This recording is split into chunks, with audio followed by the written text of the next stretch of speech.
दोस्तों, ज्ञान dream academy में आपका स्वागत है। Please like and subscribe. आज के करंट क्वेश्चन ये रहे आपके सामने। पहला क्वेश्चन आपके सामने ये रहा, चुनाव आयोग ने हाल ही में किस राज्य में विधान परिषद की रिक्त सीटों पर चुनाव के लिए मंजूरी दे दी है? तो पहला ऑप्शन दिल्ली, पंजाब, गुजरात या महाराष्ट्र। तो इसका चौथा ऑप्शन बिल्कुल सही है, महाराष्ट्र। महाराष्ट्र में मंजूरी दी है, ये देखते कैसे। चुनाव आयोग ने हाल ही में महाराष्ट्र में विधान परिषद की रिक्त सीटों पर चुनाव के लिए मंजूरी दे दी है। ये सभी सीटें 24 अप्रैल को रिक्त हुई हैं। ठीक है, कितने अप्रैल को? 24 अप्रैल को रिक्त हुई हैं। ठीक है। दूसरा क्वेश्चन आपके सामने ये रहा, वित्त मंत्रालय में कार्यरत रह चुके तरुण बजाज ने कितने वर्ष के लिए आर्थिक मामलों के सचिव का पदभार ग्रहण किया? तो कितने मामलों के लिए किया, ये देखते हैं। तो 4 वर्षों के लिए इन्होंने किया था।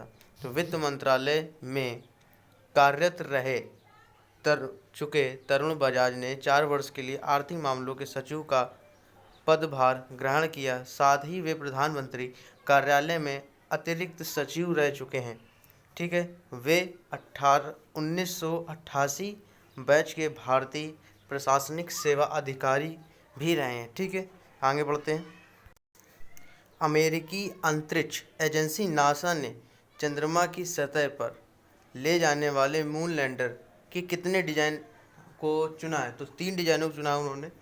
आइए देखते कौन कौन सी डिजाइन है। अमेरिकी अंतरिक्ष एजेंसी नासा ने चंद्रमा की सतह पर ले जाने वाले मून लैंडर के 3 डिजाइनों, पहला डिजाइन क्या है? Space x. दूसरा डिजाइन क्या है? Blue origin. और तीसरा क्या है? डायनेटिक्स। ठीक है, ये 3 डिजाइन है। तीनों डिजाइनों का नाम है को मून लैंडिंग सिस्टम के निर्माण के लिए चुना गया है। ठीक है, नासा वर्ष यानी अमेरिका जो है 2024 में एक महिला और एक पुरुष को चांद पर उतारेगा। ठीक है, आगे बढ़ते हैं। अमेरिकी सहायता एजेंसी ने कोरोना वायरस के निपटने के लिए भारत को कितने मिलियन डॉलर देने की घोषणा की है? कितने मिलियन डॉलर? तो 3 मिलियन डॉलर देने की घोषणा की है। अमेरिकी सहायता एजेंसी ने कोरोना वायरस से निपटने के लिए भारत को 3 मिलियन डॉलर देने की घोषणा की है। अमेरिकी दूतावास ने कहा है कि भारत के प्रयासों का समर्थन करने के लिए भारत को अतिरिक्त धनराशि जारी करना दोनों देशों के बीच मजबूत, स्थायी और साझेदारी उदाहरण है। ठीक है, आगे बढ़ते हैं। आया 4 मई को विश्व भर में कौन सा दिवस मनाया जाता है? तो 4 मई को कौन सा दिवस मनाया जाता है? अंतर्राष्ट्रीय अग्निशमन दिवस मनाया जाता है। अग्निशमन दिवस मनाया जाता है। ठीक है, तो 4 मई को विश्व भर में अंतर्राष्ट्रीय अग्निशमन दिवस मनाया जाता है क्योंकि यह अग्निशामकों के संरक्षक संत सेंट फ्लोरियन का दिन है। ठीक है, इसलिए मनाया जाता है। आगे बढ़ते हैं। आगे क्वेश्चन बोल रहा है, पुर्तगाल सरकार ने देश की फुटबॉल लीग पुर्तगाली लीग को कब से शुरू करने की घोषणा की है? तो कब से शुरू करने की घोषणा की? तो 30 मई 2020 को वो शुरू करेगा। आइए देखते क्या है। पुर्तगाल सरकार ने देश की फुटबॉल लीग पुर्तगाली लीग को 30 मई 2020 से शुरू करने की घोषणा की है। बीच में कोरोना वायरस महामारी के कारण लीग पर रोक दी गई थी। ठीक है, लीग क्या कर दी गई थी? रोक दी गई थी कोरोना वायरस के कारण।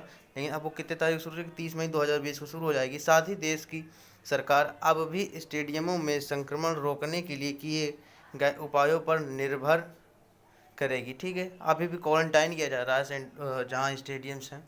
ठीक है, आगे बढ़ते हैं। आगे वाला ये क्वेश्चन है 7 number, discus thrower athlete Sandeep Kumari पर वाडा ने डोपिंग परीक्षण में विफल होने पर कितने साल का प्रतिबंध लगा दिया? तो 4 साल का इनके ऊपर प्रतिबंध लग गया है। कैसे लगा वो देखते हैं। Discuss thrower athlete Sandeep Kumari पर वाडा ने डोपिंग परीक्षण में विफल होने पर 4 साल का प्रतिबंध लगाया। लगभग 2 साल पहले राष्ट्रीय डोप परीक्षण प्रयोगशाला यानी NDTL ने उनके नमूने को सही पाया था। ठीक है, इसलिए इनको ये परीक्षण मिला जिसमें विफल रही और इनको 4 साल का प्रतिबंध लगा दिया गया। अब ये 4 साल तक कोई परीक्षण नहीं कर सकती। आगे बढ़ते हैं। हाल ही में किस देश की सरकार ने जल्द ही महिलाओं को खतना कराने की प्रथा को अपराध घोषित करने की तैयारी कर रही है। ठीक है, तो ये सूडान की है। सूडान की सरकार, सूडान देश की सरकार ने जल्दी महिलाओं की खतना कराने की प्रथा को अपराध घोषित करने के लिए तैयारी कर रही है, जबकि कुछ समय पहले ही देश ने सरकार का ऐतिहासिक मौजूदा कानून को मंजूरी दे दी थी। इस अपराध के लिए दोषी को 3 साल की कैद की सज़ा हो गई। ठीक है, खतना ये मुस्लिमों का एक वो है ठीक करना। वो आगे अपना गूगल पे आप डिटेल से सर्च कर सकते हैं। आगे बढ़ते हैं। बौद्धिक संपदा प्रणाली में मापने योग्य सुधार की नमी के कारण किसने भारत को प्राथमिकता निगरानी सूची में शामिल किया है? ठीक है, तो किसने शामिल किया है ये देखते हैं। तो अमेरिकन शामिल किया। ठीक है, अमेरिका ने हाल ही में बौद्धिक संपदा प्रणाली में मापने योग्य सुधार की कमी के कारण भारत को प्राथमिकता निगरानी सूची में शामिल किया है। साथ ही इस सूची में भारत के साथ अन्य 10 देश भी शामिल हैं। आगे अंतिम क्वेश्चन, 4 मई को किस देश में राष्ट्रीय पक्षी दिवस मनाया जाता है? तो ये अमेरिका है, जिसमें 4 मई को अमेरिका में राष्ट्रीय पक्षी दिवस मनाया जाता है। ठीक है, नेशनल बर्ड डे। और अपने इंडिया में होता है 12 नवंबर को। ठीक है, कितने नवंबर को? 12 नवंबर में। अगर समझ में आ रहा है तो चैनल को लाइक एंड सब्सक्राइब जरूर करें। धन्यवाद।